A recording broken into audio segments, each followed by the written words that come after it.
Good morning everyone. आज इस complete video में हम देखेंगे जो फर्स्ट बीफॉर्म फर्स्ट सेम का pharmaceutical analysis BP10T third unit में कॉम्प्लेक्सोमेट्रिक टाइट्रेशन है, वो पूरा का पूरा चैप्टर हम आज इस वीडियो में हम देखेंगे। ठीक है, तो थर्ड यूनिट का है कॉम्प्लेक्स नाम से कॉम्प्लेक्स, तो ऐसा टाइट्रेशन जिसमें एंड पॉइंट में क्या बनता है, आपका कॉम्प्लेक्स आयन की फॉर्मेशन होती है, एंड पॉइंट पर कॉम्प्लेक्स आयन बनता है। उस कॉम्प्लेक्स आयन बनने के बेसिस पर हम किसी भी सैंपल अननोन सैंपल को पता करते हैं, उसी को बोले जाते हैं कॉम्प्लेक्सोमेट्रिक टाइट्रेशन। सिंपल, इसको दो और नाम से चिलोमेट्रिक और EDTA। चिलोमेट्रिक आपका कॉम्प्लेक्स को भी चिलो में आपको बोला जाता है, इसलिए इसका चिलोमेट्रिक नाम आएगा। EDTA सबसे ज़्यादा आपका हम यूज करते हैं as a complexing agent, ethylene diamine tetra acetic acid, ये फुल फॉर्म है EDTA का। तो इस आपका क्या नाम है कॉम्प्लेक्सिंग एजेंट का सबसे ज़्यादा यूज किया जाता है इस टाइट्रेशन में, या कॉम्प्लेक्स को बनाने के लिए ये आपका एजेंट हम यूज करते हैं, इसलिए इसका नाम आया EDTA टाइट्रेशन नाम आया। ठीक, तो वही लिखिए, it involves the formation of complex ion as final product आपका। कॉम्प्लेक्स आयन क्या होता है, तो complex ion is formed by the union of simple ion with the another ion of opposite charge. Simple मतलब ये है, जैसे हम एक आपका सिल्वर नाइट्रेट का सॉल्यूशन है, उसमें हमने केसीएन डाला, ठीक है, केसीएन का सॉल्यूशन डाला, तो प्रोडक्ट हमें बनेगा। दोनों आपका क्या होता है, ये भी कलरलेस सॉल्यूशन होता है, ये भी कलरलेस सॉल्यूशन होता है। लेकिन जैसे इस AgNO3 में हम केसीएन डालेंगे, आपका व्हाइट प्रेसिपिटेट बनना स्टार्ट होगा। व्हाइट प्रेसिपिटेट होता है सिल्वर साइनाइड का होता है, और साथ में पोटेशियम नाइट्रेट, ये जब हम इक्वल अमाउंट में डालेंगे। लेकिन जब हम एक्सेस केसीएन डालेंगे तो क्या होता है, ये सिल्वर नाइट्रेट जो प्रेसिपिटेट है ये आपका सॉल्युबल होना स्टार्ट हो जाता है। क्यों स्टार्ट होता है, क्योंकि जो एक्सेस केसीएन डालेंगे ना, तो इसमें जो साइनाइड है, ये साइनाइड इस व्हाइट प्रेसिपिटेट AgCN2 के साथ रिएक्ट करेगा और एक कॉम्प्लेक्स बनाता है पोटेशियम सिल्वर साइनाइड बोलेंगे, या उसको बोलेंगे पोटेशियम डाइसाइनो आर्जेंटेट बोलेंगे। ये जो कॉम्प्लेक्स होता है, ये कॉम्प्लेक्स का ये स्ट्रक्चर है, आपका बाहर आएगा पॉजिटिव चार्ज है, NC जो साइनाइड है CN का होता है C++N, तो ये सिल्वर के साथ ऐसे जुड़े रहेगा, ये कॉम्प्लेक्स आयन बना लेगा। तो ये कॉम्प्लेक्स आयन आपका सिल्वर, देखिए सिल्वर साइनाइड होता है ना, ये सिंपल Ag और CN आपका रहता है, लेकिन ये आपका ऐसे रहता है। तो ये KCN आपका बना रहता है, ये कॉम्प्लेक्स आयन बनाता है। यही कॉम्प्लेक्स आयन क्या होता है, वाटर में ये जो भी सॉल्वेंट दिया था उस सॉल्वेंट में सॉल्युबल है। तो पहले जहां आपका व्हाइट प्रेसिपिटेट बनना स्टार्ट हुआ, उसके कुछ देर बाद जब एक्सेस में ऐड किए तो आपका क्या होगा, कॉम्प्लेक्स आपका वो प्रेसिपिटेट सॉल्युबल हो गया। क्यों, due to the formation of a complex ion. तो ये एंड पॉइंट पर एक कॉम्प्लेक्स आयन बनता है। यही एंड पॉइंट पर जब कॉम्प्लेक्स आयन बनेगा, ये ऐसा टाइट्रेशन जिसमें एंड पॉइंट हम डिटरमाइन करते हैं with the formation of complex ion, तो ऐसे ही टाइट्रेशन को बोली जाती है कॉम्प्लेक्सोमेट्रिक टाइट्रेशन बुलाती है। ये आपका एक एग्जांपल है। अब इसमें हम देखेंगे इसका प्रिंसिपल, टाइप्स, PM इंडिकेटर इसका यूज होता है, और कुछ एग्जांपल के साथ इसको आज इस वीडियो में पूरा कंप्लीट देखेंगे। अब देखेंगे कॉम्प्लेक्सोमेट्रिक टाइट्रेशन का प्रिंसिपल। तो इसका प्रिंसिपल है, depends on the formation of complex ion by reaction between metal जो कि सैंपल है एंड द लिगेंड जो कि रिएजेंट के रूप में, मतलब जो सैंपल हमारा रहेगा। मोस्टली ये कॉम्प्लेक्सोमेट्रिक टाइट्रेशन है ना, हम जो मेटल आयंस किसी भी impurities as a complex metal as impurities present है किसी भी फॉर्मुलेशंस में, तो उस चीज को डिटेक्ट करने के लिए हम कॉम्प्लेक्सोमेट्रिक टाइट्रेशन यूज करते हैं। तो मेटल यहाँ पर क्या रहेगा, आपका सैंपल रहेगा, और मेटल को डिटेक्ट करने के लिए हम क्या यूज करते हैं, लिगेंड जो कि रिएजेंट है। तो ये आपका स्ट्रेस सैंपल हो जाएगा और ये आपका स्टैंडर्ड सैंपल होगा। तो दोनों के जब बीच में रिएक्शन कराते हैं, जैसे भी कराते हैं AgCN और आपका क्या नाम है AgNO3 और KCN का, तो जब इन दोनों के बीच हम रिएक्शन कराते हैं तो उस केस में आपका जो कॉम्प्लेक्स बनती है, तो वही कॉम्प्लेक्स आपका होता है ये, उसी फॉर्मेशन ऑफ कॉम्प्लेक्स का आपका बेसिस है इस टाइट्रेशन का प्रिंसिपल का। अब जो कॉम्प्लेक्स होता है, थोड़ा सा देख लें कॉम्प्लेक्स में। इसमें देखिए आपका जैसे कॉम्प्लेक्स में लिखा जो कोबाल्ट क्लोराइड अमोनिया COCl3NH3 आपका होता है, उसी तरह NiCO, ये स्ट्रक्चर मैंने लिखा है। जो सेंट्रल एटम होती है, तो सेंट्रल एटम आपका क्या होता है, सेंट्रल एटम यहाँ लिखा है, सेंट्रल एटम या आयन, ये दो, इसमें कोबाल्ट हो गया और इसमें निकल, जो मेटल होता है जिसके बारे में डिटेक्ट करते हैं। तो एटम और ion to which a fixed number of ions और groups are bound in a definite geometrical arrangement around it. तो वो एटम, वो आपका क्या नाम है आयन, जिसके चारों तरफ एक फिक्स ज्योमेट्रिकल अरेंजमेंट में, एक डिफरेंट अरेंजमेंट में लिगेंड्स क्या रहते हैं आपके, बाउंड रहते हैं, वो कॉम्प्लेक्स बनाते हैं, उन्हीं को बोलते हैं सेंट्रल एटम और आपका आयन। जैसे एग्जांपल में ये जो आपने कॉम्प्लेक्स लिया कोबाल्ट क्लोराइड, आपका क्या नाम है अमोनिया है, या निकल टेट्रा आपका कार्बोनेट है, तो इसमें जो निकल है इसमें जो कोबाल्ट है ये सेंट्रल मेटल हो गया या सेंट्रल आयन आपका हो गया। फिर उसके बाद कोऑर्डिनेशन इंटाइटी। कोऑर्डिनेशन इंटाइटी क्या होता है, जो पूरा स्क्वायर ब्रैकेट नहीं है आपका, स्क्वायर ब्रैकेट है, कोबाल्ट है, Cl3 है, फिर आपका स्क्वायर ब्रैकेट, आपका इस ब्रैकेट है सिंपल, देन आपका 3 है, होल थ्राइस है। ये जो पूरा आपका हो गया इसी को बोली जाती है आपका कोऑर्डिनेशन इंटाइटी। जैसे यहाँ निकल है और टेट्रा आपका टेट्रा कार्बोनिल लिया आपका, जो ब्रैकेट सिंपल ब्रैकेट में बाहर आपका स्क्वायर ब्रैकेट में, स्क्वायर ब्रैकेट के अंदर जितना पूरा आपका मेटल आयन जितने जो भी प्रेजेंट रहते हैं कॉम्प्लेक्स का पोर्शन, उसी पोर्शन को बोली जाती है कोऑर्डिनेशन इंटाइटी बोली जाती है। ठीक है। Then ligands. लिगेंड्स क्या होते हैं, आयंस और molecules that are bound to the central atom. इस सेंट्रल एटम से जो लिगेंड आपका आयंस या मॉलिक्यूल्स जो बाउंड रहते हैं बाय डोनेटिंग इलेक्ट्रॉन, ये इलेक्ट्रॉन को डोनेट करते हैं। जो मेटल होता है, मेटल आपके मोस्टली मेटल के पास वैकेंट ऑर्बिटल्स होते हैं, डी और एफ आपके दोनों में से कोई वैकेंट ऑर्बिटल्स होता है। लिगेंड्स के पास एक्स्ट्रा पेयर ऑफ इलेक्ट्रॉन्स रहते हैं, वो इलेक्ट्रॉन्स को क्या करते हैं, डोनेट कर देते हैं। और उसी मेटल आयन जो होते हैं, मेटल आयन के जो डी और एफ ऑर्बिटल्स होते हैं एम्प्टी होते हैं, उसमें जाके वो लिगेंड्स वो एक्स्ट्रा इलेक्ट्रॉन पेयर उसमें जाके आपके फिट हो जाते हैं और इन दोनों के बीच में आपका क्या होता है, बॉन्ड बना लेता है।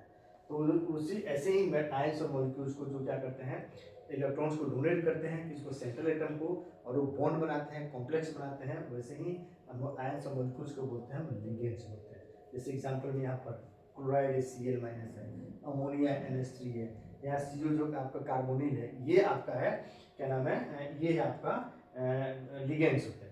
अब इसमें भी लिगेंड्स में क्या होता है ना, 3 तरह के लिगेंड्स, यूनिडेंटेड, बाइडेंटेड और पॉलीडेंटेड। ये 3 डिपेंड होते हैं जो सेंट्रल एटम बाउंड होता है।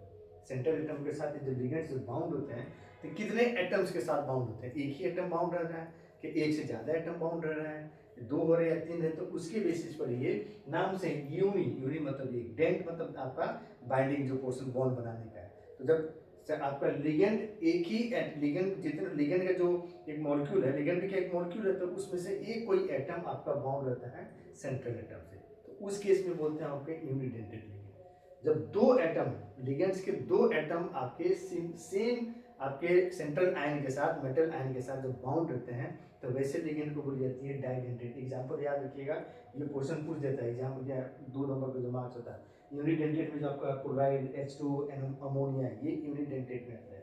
बाइडेंटेड या डाइडेंटेड में एग्जांपल होता है आपका ऑक्सीडेट आ गया, आपका ये इथाइलिन डाइएमीन, ये है इथाइलिन डाइएमीन, ये आपके बाइडेंटेड में आता है। पॉलीडेंटेड क्या होता है, जब 2 से ज़्यादा आयंस एटम्स लिगेंड की जब आपके सेम सेंट्रल एटम के साथ बाउंड रहते हैं तो उसको बोली जाती है पॉलीडेंटेड। जैसे EDTA इथाइलिन डाइमीन टेट्राएसिटिक एसिड, ये इसका एग्जांपल है पॉलीडेंटेड का। उसके अलावा देखिए मैंने यहाँ लिखा कोऑर्डिनेशन नंबर लिखा है। कोऑर्डिनेशन नंबर ये जो आपके कितने नंबर ऑफ लिगेंड्स जो हैं वो इस सेंट्रल एटम के साथ डायरेक्टली बाउंड है, उसको बोली जाती है आपका क्या नाम है, कोऑर्डिनेशन नंबर बोला जाता है। ये फिक्स्ड आयन रहते हैं, जो अमोनिया है ये जो देखिए CO फिक्स्ड है, ये मूवेबल नहीं होते हैं, ये आपके इस स्फीयर से बाहर नहीं जा सकते। ये क्लोराइड, जैसे क्लोराइड है ना, ये स्फीयर से बाहर भी आ सकता है, आपका स्फीयर के अंदर भी आ सकता है। लेकिन ये जो अमोनिया है, ये कार्बोनिक कंपाउंड है, ये कभी भी स्फीयर से बाहर जाएंगे ही नहीं, हमेशा स्फीयर के अंदर ही रहते हैं। तो ये आपके यही कॉम्प्लेक्स प्रिंसिपल है। जो सेंट्रल एटम होता है ना, इसको हम लीविस एसिड भी बोलते हैं। क्यों? क्योंकि लीविस एसिड क्या आता है, इलेक्ट्रॉन एसिड बेस जो कॉन्सेप्ट आपका डिफाइन किया जाता है लीविस के बेसिस पर, तो उसका मतलब क्या है, acids are electron acceptor and base are electron donor. तो सेंट्रल एटम या सेंट्रल आयन जो होते हैं कॉम्प्लेक्स आयन में, ये लीविस एसिड भी होते हैं। और जो लिगेंड्स होते हैं ये लीविस बेस होते हैं, क्योंकि क्या करते हैं, लोन पर एक्स्ट्रा पेयर ऑफ इलेक्ट्रॉन्स को क्या करते हैं, डोनेट करते हैं सेंट्रल एटम को, जिससे कि कॉम्प्लेक्स की फॉर्मेशन बहुत आसानी और अच्छी तरह हो जाए, तो उसी को बोली जाती है आपके लिगेंड्स। तो यही है कोऑर्डिनेशन नंबर हो गया, फिक्स नंबर ऑफ आपके क्या नाम है, नंबर ऑफ आपका जो लिगेंड्स जो बाउंड है इस सेंट्रल एटम के साथ, उन्हीं को बोलेंगे कोऑर्डिनेशन नंबर। फिक्स्ड आयन वो आयन जो स्क्वायर ब्रैकेट के अंदर ही रहते हैं, स्क्वायर ब्रैकेट से बाहर नहीं जा सकते हैं, उनको बोलते हैं फिक्स्ड आयन। जैसे यहाँ पर क्लोराइड फिक्स्ड आयन है, ये बाहर भी आ सकता है अंदर भी रह सकता है। कोऑर्डिनेशन इंटाइटी जो आपका होता है, ये स्क्वायर ब्रैकेट के अंदर जितना भी आपके सेंट्रल एटम लिगेंड्स जो भी प्रेजेंट है उन सबको कलेक्टिवली बोली जाती है कोऑर्डिनेशन इंटाइटी बोली जाती है। सेंट्रल एटम वो एटम जिसके पास एम्प्टी D या F ऑर्बिटल है, जो लिगेंड से इलेक्ट्रॉन्स लेके कॉम्प्लेक्स बनाता है, अब ठीक है, उन्हीं को बोला जाता है सेंट्रल एटम बोली जाती है। ये आपके 4-5 आपके जो क्या नाम है टाइटल रेफरेंसेस हैं जो इस प्रिंसिपल्स के अंदर इंक्लूड की जाती है। मतलब जब आपका प्रिंसिपल होगा कॉम्प्लेक्स आयन बनेगा तो कॉम्प्लेक्स आयन का आपका ये पार्ट होता है। यही आपको प्रिंसिपल में इतना आपको लिखना होता है। 2-2 नंबर से में भी इसमें से क्वेश्चन ये चीज़ पूछ देती है कि सेंट्रल एटम क्या है, लिगेंड्स क्या है, कोऑर्डिनेशन इंटेग्रिटी क्या है। अब हम देखेंगे टाइप्स ऑफ जो आपके कॉम्प्लेक्सोमेट्रिक टाइट्रेशन होता है, उसके अब हम टाइप्स देखेंगे कितने तरह के होते हैं कॉम्प्लेक्सोमेट्रिक टाइट्रेशन। अब है classification of complexometric titration. Basically 4 class में क्लासीफाई होता है ये कॉम्प्लेक्सोमेट्रिक टाइट्रेशन। आपका डायरेक्ट टाइट्रेशन है, बैक टाइट्रेशन है, रिप्लेसमेंट या सब्स्टिट्यूशन टाइट्रेशन है एंड इनडायरेक्ट टाइट्रेशन। ये 4 कैटेगरी में इसको कैटेगराइज किया जाता है। ठीक है, डायरेक्ट नेम से। ठीक है, आपका कैसा हम टाइट्रेशन मेथड यूज करें उसके बेसिस पे। डायरेक्ट मतलब हम सैंपल सॉल्यूशन लेंगे, मेटल आयन का सॉल्यूशन लेंगे जिसके बारे में हमें डिटेक्ट करना है, और आपका स्टैंडर्ड लिगेंड्स का सॉल्यूशन लेंगे, इंडिकेटर डालेंगे, पीएम इंडिकेटर डालेंगे, हम टाइट्रेट करेंगे, एंड पॉइंट पर हमें कोई कलर आपका मिल जाएगा। तो एंड पॉइंट डिटेक्ट हो जाता है आपका, क्या नाम है, चेंज इन द कलर, आपका अपीयरेंस ऑफ कलर या डिसअपीयरेंस ऑफ द कलर। तो उसी को बोलते हैं डायरेक्ट टाइट्रेशन। वही लिखे हैं मोस्ट सिंपलेस्ट में आपका कन्वीनियंट मेथड होता है जो कि कॉम्प्लेक्सोमेट्री में यूज किया जाता है। इस मेथड में solution of metal ion to be determined is buffer. पहले हम बफर करेंगे डिजायर्ड पीएच कितना हमें चाहिए, 10 चाहिए तो किसी को बेसिक बफर लेंगे, एसिडिक आपका 3 या 4 चाहिए तो हम एसिडिक बफर सिस्टम लेंगे, उसमें उसको डालेंगे, और जितना पीएच हमें चाहिए उतना पीएच हम क्या करेंगे, मेंटेन करेंगे। इसलिए जरूरी होता है क्योंकि इंडिकेटर के साथ जब रिएक्ट करके आपका जो कॉम्प्लेक्स बनाएगा जो कि इनसॉल्युबल रहेगा वो इसी आपका या तो एसिडिक मीडियम में बनाएगा या बेसिक मीडियम में। इसलिए हम क्या करते हैं, सॉल्यूशन को बफर्ड करते हैं विद आपका buffer solution, and then pH buffer करेंगे, then directly titrated with standard chelating solution जो हमारे लिगेंड यूज करते हैं उसका सॉल्यूशन लेंगे। तो नीचे मतलब आपका कोनिकल फ्लास्क में जो आपका मेटल आयन का सॉल्यूशन है वो लेंगे, बफर्ड करेंगे उसको, ये जितना हमें चाहिए, ब्यूरेट में हम डालेंगे आपका क्या नाम है जो लिगेंड की सॉल्यूशन है जो रिएजेंट है, और नीचे आपके इसमें जो कोनिकल फ्लास्क जिसमें मेटल आपका मेटल आयन का सॉल्यूशन है उसमें हम पीएम आपका इंडिकेटर जो होता है, ये मेटल आयन इंडिकेटर था उसका हम उसमें डालेंगे।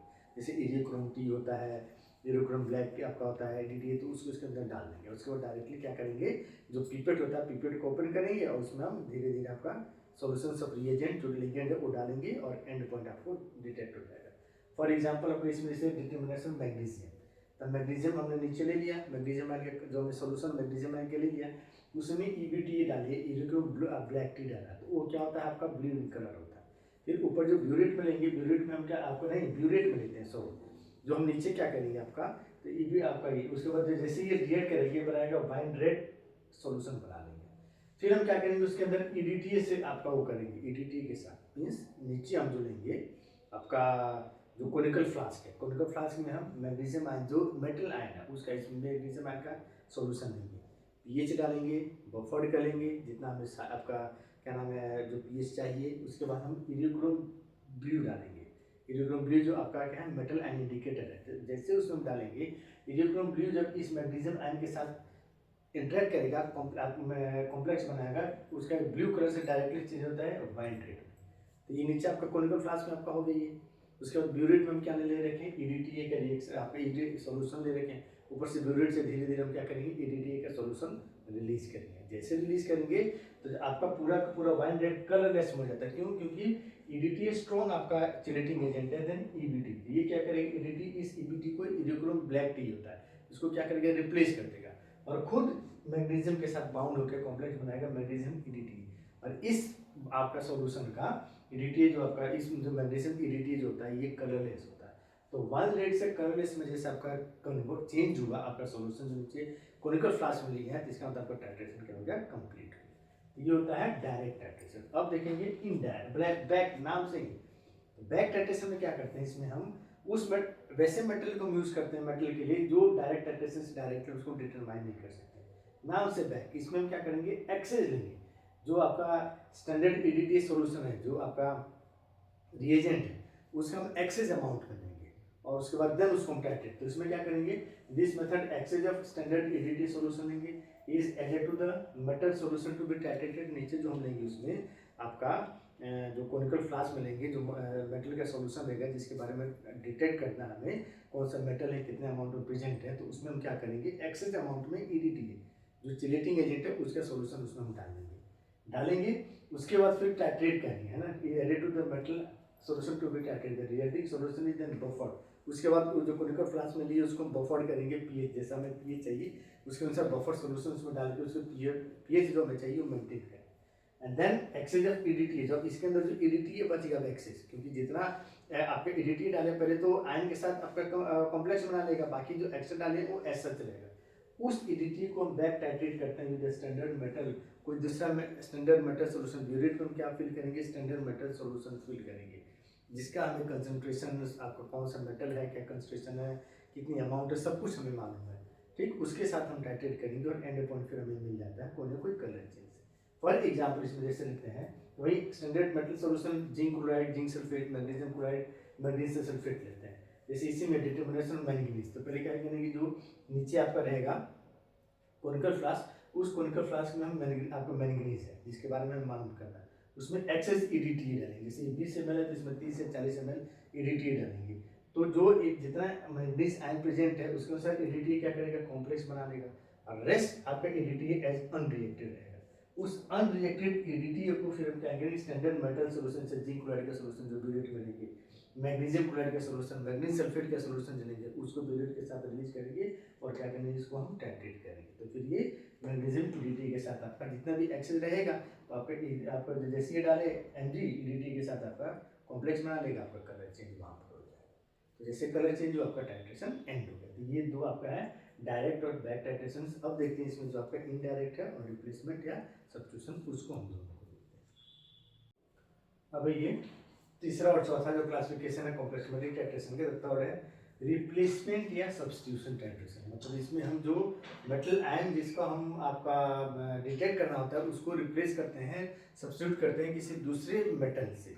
फिर मेटल जो आपका रिलीज होगा, कितना आपका मेटल यूज हो रहा है, कितना मेटल हमें लग रहा है उस चीज़ को क्या नाम है सब्स्टिट्यूट करने के लिए, उसके बेसिस पर हम पता करते हैं कि दिए हुए सैंपल में कितना मेटल प्रेजेंट है और कौन सा मेटल। ठीक, तो वही चीज़ replacement substitution, it is used for those metal as that do not react with metal indicator or for those metal ions which form EDTA complex that are more stable than those of other metals such as magnesium and calcium।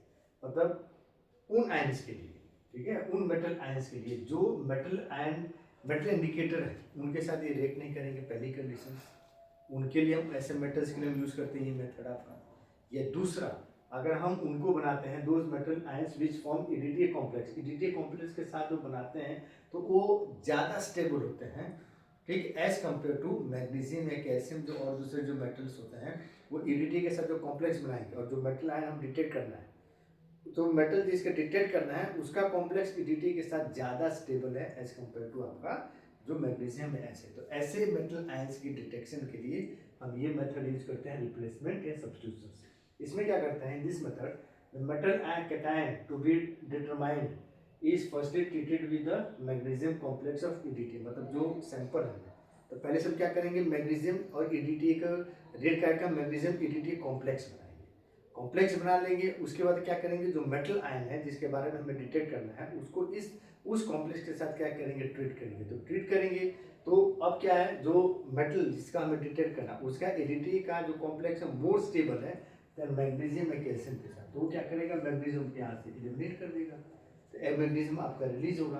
अब यही जो आपका magnesium liberate होगा उसको हम क्या करेंगे, is equal to the cation present and can be titrated with standard solution of EDTA and suitable metal. तो जो मैग्नीशियम आपका लिबरेट होगा उस लिबरेटेड मैग्नीशियम को हम क्या करते हैं, किसी दूसरे आपका EDTA मेटल EDTA के जो सॉल्यूशन होता है standard solution with help of आपका मेटल इंडिकेटर हम क्या करेंगे, उसको डिटेक्ट करेंगे। तो जितना मैग्नीशियम आपका आंसर में आया, जितना मैग्नीशियम रिलीज हुआ उतना ही उस मेटल जिसके बारे में हमें डिटेक्ट करना वो मेटल उतना उस दिए हुए सोल्यूशन में प्रेजेंट होता है।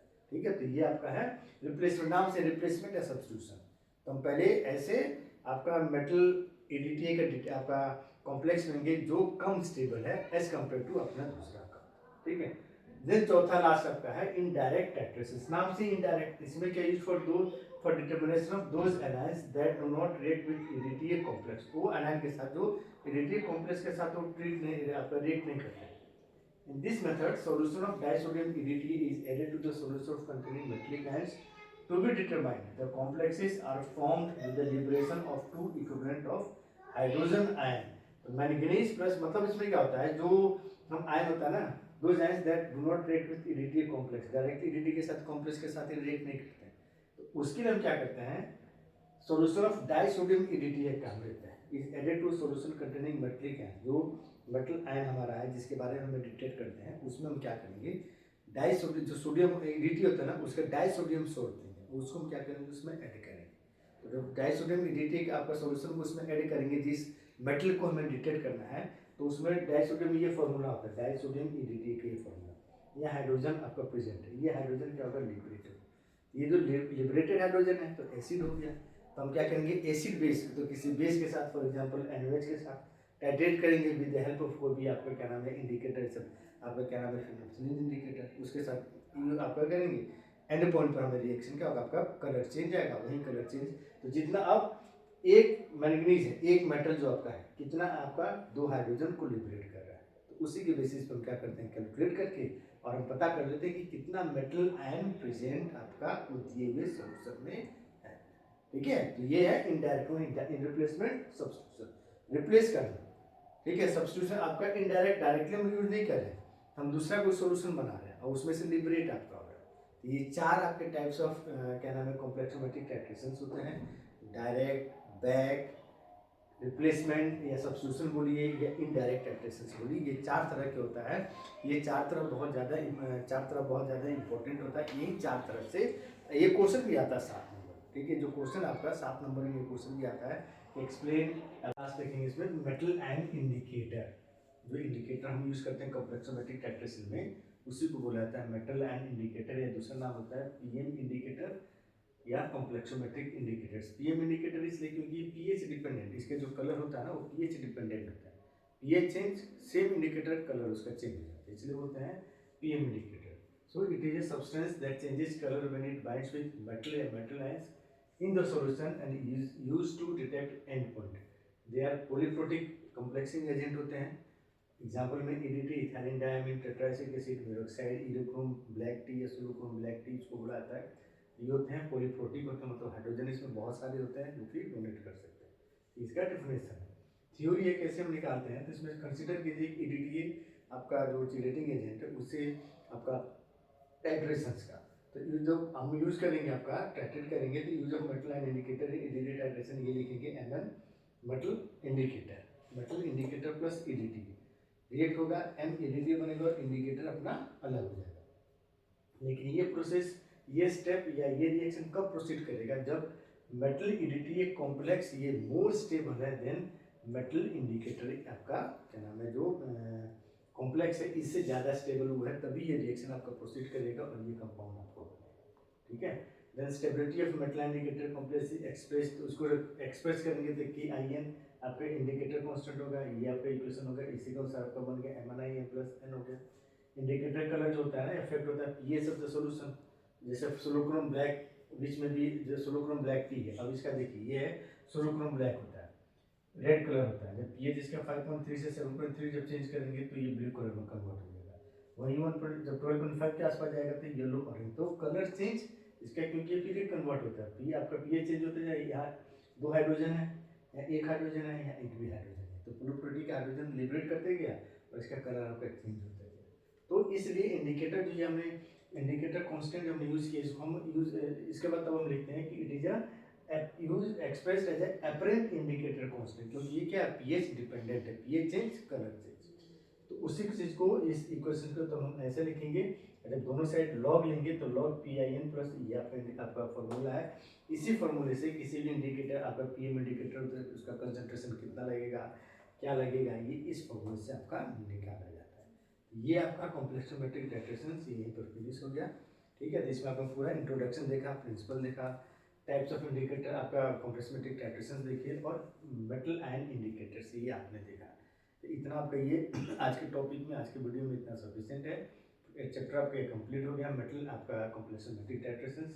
फर्दर नोट्स के लिए अगर आपको ये उसे तो बोर्ड में जितना मैंने लिखा ये सफिशिएंट है, मोर देन सफिशिएंट है आपके एग्जाम पॉइंट ऑफ व्यू से भी, उतना आप लिखेंगे बहुत अच्छे नंबर पा लेंगे। लेकिन उससे ज़्यादा आप अगर पढ़ना चाहते हैं तो मेरी आपका ज्ञान पब्लिकेशन की बुक है फार्मास्यूटिकल एनालिसिस, इसमें आपका ये पूरा चैप्टर जो है ये आपका चैप्टर नंबर 10 है, चैप्टर नंबर 10 है ये कॉम्प्लेक्सोमेट्रिक टाइट्रेशन, यहाँ पर आप पढ़ सकते हैं, यहाँ से आप नोट्स को बना सकते हैं आप, ठीक है। लेकिन वैसे ही सफिशिएंट है बोर्ड पर लिखिए, तब तक पढ़िए। आपका लाइक कीजिए, सब्सक्राइब कीजिए, चैनल को रेफ़र कीजिए। कुछ और आपके वीडियोस चाहिए तो कमेंट कीजिए, हम आपको उस वीडियो को बना के देंगे। आने वाली वीडियो में हमको कोशिश करेंगे जो पिछले 2-3 साल में क्वेश्चन पेपर आया है वो कम से कम वो आपका एनालिसिस का भी और फार्मास्यूटिकल इनऑर्गेनिक केमिस्ट्री दोनों का पिछले 2 साल का जो क्वेश्चन पेपर है कंप्लीटली सॉल्व करके 2 नंबर, 10 नंबर, 7 नंबर तीनों चीज़ को, तीनों सेक्शंस को कम आपका सॉल्व करके आपको मैं डालूंगा। एग्जाम स्टार्ट होने से पहले आपको डल जाएगा। तब तक पढ़ते रहिए, ठीक है। बाय।